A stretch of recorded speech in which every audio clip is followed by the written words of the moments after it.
Salut, c'est Gilles. Dans cette vidéo, je voudrais te parler de ce livre destiné aux faux débutants que j'ai trouvé vraiment exceptionnel pour commencer à s'habituer à lire du japonais. Je ne sais pas pour toi, mais moi, au début, c'était pas franchement le grand amour avec les kanji. Résultat, j'ai tout mis sur la compréhension et l'expression orale.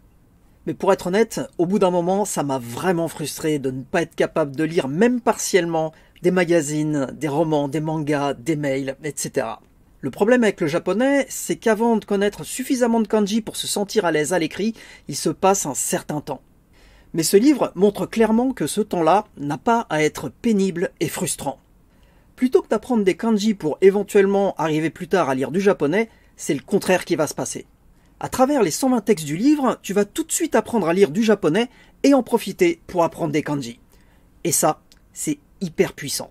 Tu n'apprends plus des kanji comme ça au hasard, tu apprends des kanji qui te servent tout de suite, maintenant, à lire un texte et à le comprendre. 120 textes, ça peut paraître énorme comme ça.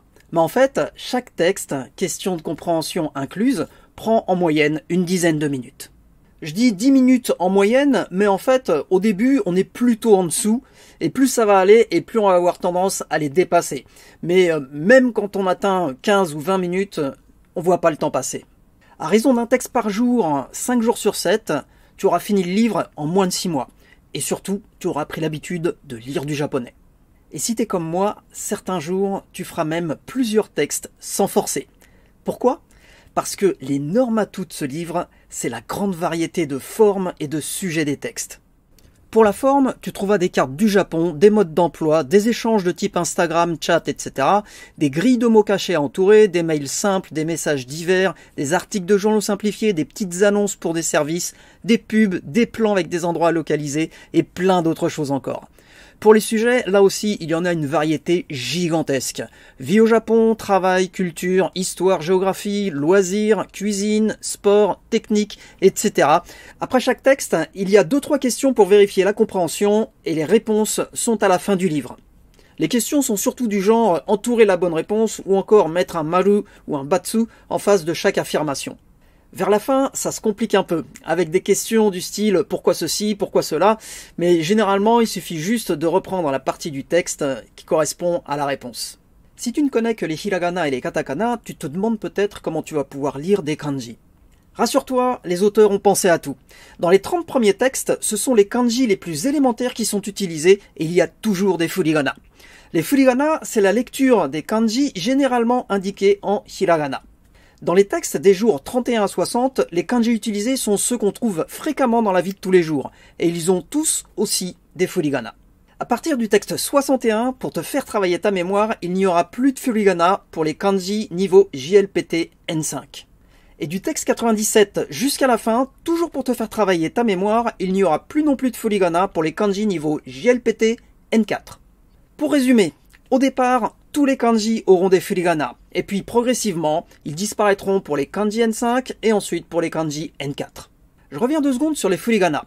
Généralement, ils se trouvent au-dessus des kanji, mais à cet endroit, le regard va se poser naturellement dessus et rendre les kanji en dessous invisibles. Résultat, les kanji passent à la trappe. Mais une fois encore, les auteurs ont pensé à tout. Ils ont décidé de mettre les furigana dessous les kanji.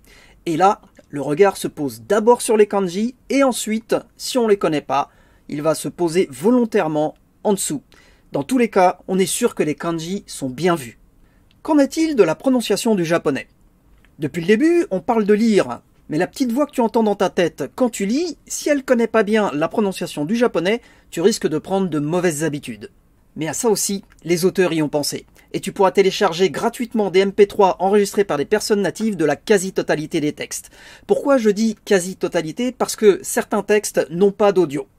Avec ce livre, j'ai l'impression d'avoir enfin trouvé comment se mettre vraiment à la lecture du japonais avec plaisir. J'ai un niveau qui tourne autour du JLPT N2 et même si les textes étaient faciles pour moi, je ne me suis jamais ennuyé. Parce que j'ai appris énormément de choses sur des aspects concrets du Japon et le vocabulaire qui va avec. Comme je le dis au début, à la fin du livre, tu trouveras les réponses aux questions, mais aussi un tableau synthétique qui reprend jour par jour le vocabulaire important et les structures grammaticales. J'ai eu l'occasion de présenter ce livre dans ma newsletter il y a plusieurs mois de ça et j'ai eu pas mal de retours positifs. Si toi aussi tu veux te procurer ce livre, tu trouveras tous les détails en description. Et si tu veux recevoir une fois par semaine un mail en rapport avec l'apprentissage du japonais, là aussi tu trouveras tous les détails en description. Voilà, cette vidéo est maintenant terminée. Si tu souhaites me soutenir, tu peux acheter mon livre de conseils pour accompagner ton apprentissage du japonais. Là encore, tous les détails sont en description. Il ne me reste plus qu'à te remercier pour ton attention et à te souhaiter un bon apprentissage du japonais. Ja ne!